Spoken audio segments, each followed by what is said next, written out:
Hi, welcome back to our Bible study, and we are on to Revelation chapter 13. So we finished Revelation chapter 12, and you'll remember that in Revelation chapter 12, it was very symbolic, and we saw three characters, and we talked about really all of time of history through the eyes of those three characters. So we had the woman, which was the nation of Israel.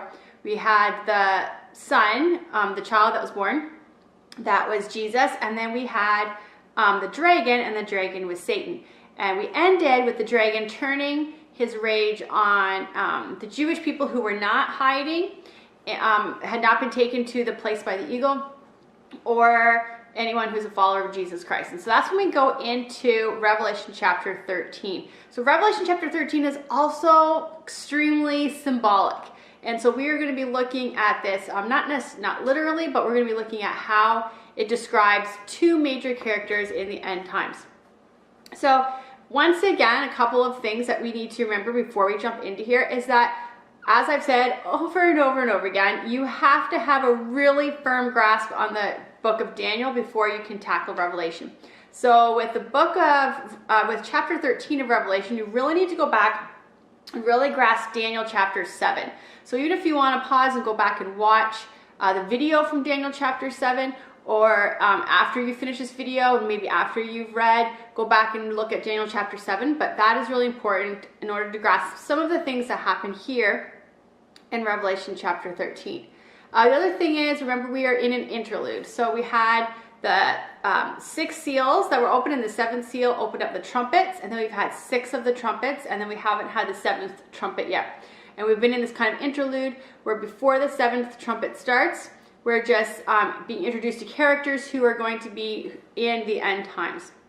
And they don't necessarily just show up here at this point in, they don't show up after the 6th trumpet. They're like across the time period of the end times.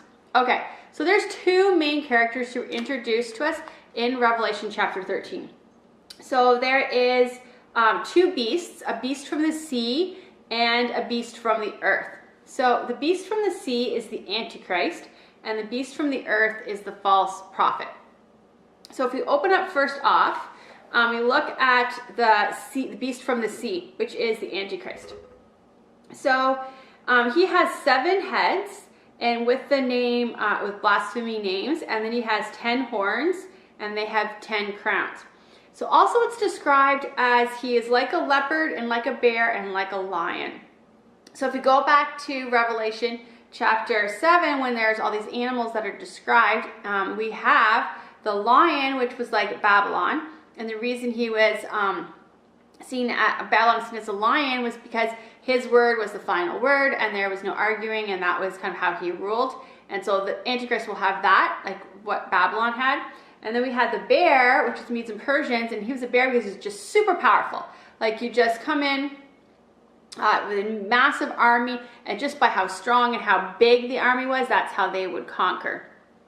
So we have the Antichrist will be like that. And then you have the leopard, which was Greece and was Alexander the Great. And remember that leopard was because he was so fast, and just all of a sudden Alexander the Great took over the world, and people were unprepared for it and shocked when it happened and how quickly it happened. So the Antichrist is going to have all of these things. And he's also just going to be a representation of the world. And the different types of governments. So we see him described that way. Also, see that he has 7 heads. So these could be 7 rulers who are all ruling at the same time.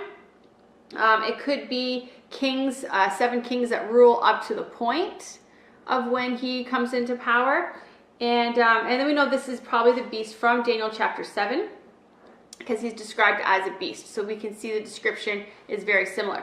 Also, he has a wound to his head to death that has been healed. Okay, verse 3 talks about this. It says, "And I saw one of his heads as it had been mortally wounded, and his deadly wound was healed, and all the world marveled and followed the beast." My personal belief is that he is killed and brought back to life, because this is the same way it is described when they describe Jesus, when it shows Jesus earlier on in Revelation, and says is one who had been as he had been killed, but is alive today. But there's other views. Some say that maybe it's a person from the past who's died and come back to life. Like, some people believe it's Hitler. think that's kind of like a pretty far stretch. I mean, Hitler was a pretty bad guy, but I don't personally believe it's somebody from the past who comes back to life now. But that is one of the beliefs out there. Some say he will almost die, but then he will recover from it. Like everyone assuming he's going to die, then he recovers. Some say that it's just an assassination attempt. Like there's a really clear assassination attempt that doesn't work. So some people believe that that is what is going to happen there. And some believe that it's not a specific person, like that it's a kingdom that died and then is brought back to life. So those are some of the different viewpoints that we have. What we do know is what the Bible says is that it will be a wound to the head, and that he does come back to life, and that everyone marvels. Like it's shocking, whichever one of those things it is. It's shocking, and everyone sees it. They immediately begin to worship him because they just can't believe that he came back to life. Okay, so the beast will survive this, and then that will bring on worship. So anyone at this point who worships the beast, they're going to actually be turning their hearts towards Satan, and God won't be convicting them. So they'll be doing Satan worshiping, and they won't feel conviction by God for that. Okay, the beast will then have blasphemy against God. He will blaspheme against the temple and blasphemy against anyone who's a follower of God. And the beast will go out there. He will kill any Jew that he can. He will kill all the Christians. And he's going to rule over all the kingdoms. So it doesn't matter what your language is. It doesn't matter what nation you're from. He will rule the whole world. And this is where we get the idea of the one world order, right? People talk about often as a one world order. This is where that will be the thing. And he will be the leader, and he will be over the entire world. Everyone at this point who is not a Christian will turn and will follow the beast. This is the turning point at this point, at the halfway point, where you have to decide, are you going to follow Jesus or are you going to follow the beast? There will be no in-betweens. So there will either be followers of Jesus or there will be people who are following the beast. And anyone who worships the beast will never be able to become a Christian. So it'll be a point where they have set their destiny for eternity at that point. Okay, so then there is the beast from the earth, and this is a false prophet. So this person will imitate Christ, will try to look and sound like Jesus. So it'll be like a lamb. So think of be very meek and very gentle, and everyone will just think, wow, you're such a nice person. You're so nice and kind and calm and just so lovable.